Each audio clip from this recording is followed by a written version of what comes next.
বন্ধুগণ, আগামী 9ই জুলাই দেশব্যাপী সাধারণ ধর্মঘট কেন্দ্রীয় ট্রেড ইউনিয়ন ও ফেডারেশন সমূহের ডাকে আগামী 9ই জুলাই দেশব্যাপী সাধারণ ধর্মঘট।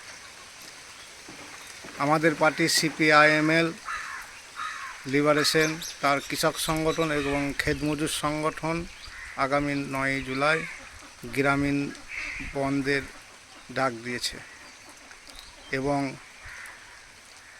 দিল্লিতে যে ঐতিহাসিক কৃষক আন্দোলন, সেই কৃষক আন্দোলনের সংযুক্ত কিষাণ মোর্চা এই আন্দোলনকে সমর্থন করেছে।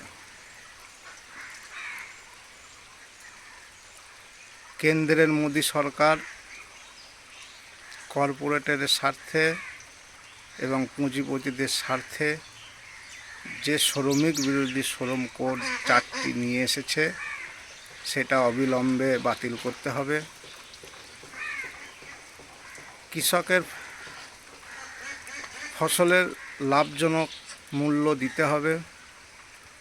100 দিনের কাজকে পুনরায় চালু করতে হবে।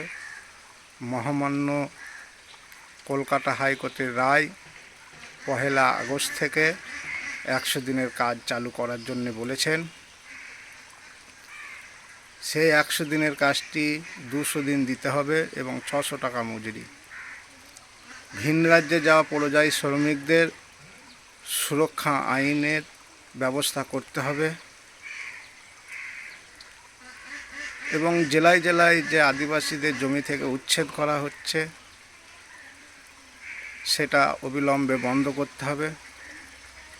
তাই সাধারণ মানুষের কাছে আমাদের আবেদন, এই 9ই জুলাই ধর্মঘটটাকে সফল করে তুলুন।